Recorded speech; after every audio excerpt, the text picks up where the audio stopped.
Ich hatte damals große Angst, vor allem um meine Kinder. Denn die Demonstranten waren sehr gewalttätig.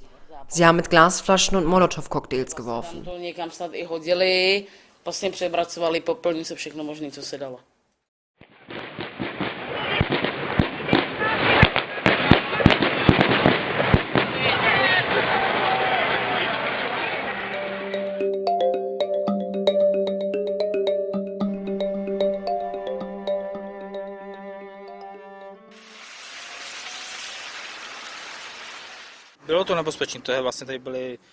Ja, es war sehr gefährlich. Das waren keine friedlichen Demonstranten, sondern es waren Leute, die sich einfach nur schlagen wollten. Sie waren darauf vorbereitet und bewaffnet.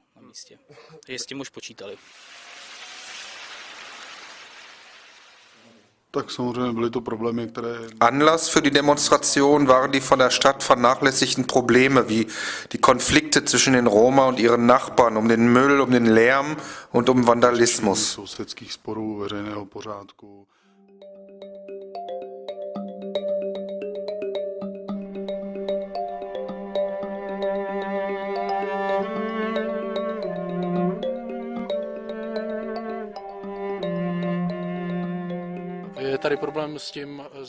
Die Roma können nur in Janov wohnen, weil hier die Mieten niedrig sind. Und wenn sie woanders hinziehen wollen, werden sie wegen ihrer Hautfarbe abgewiesen.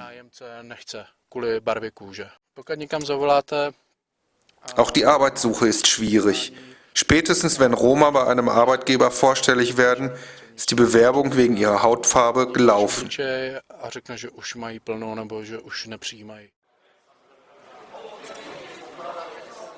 Ať si vemu příklad ze Slovenska.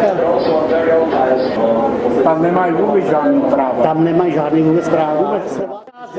Velká zeď, krámy, hospody a žijou podle sebe. Už jdou na vás! Už jdou na vás! Puste je! Puste je! Puste je!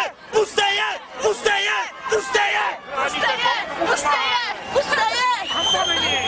Hanba! Černí svině! Víte, já to vždycky říkám takhle, když se o tom s někým bavím. Wissen Sie, was ich immer sage?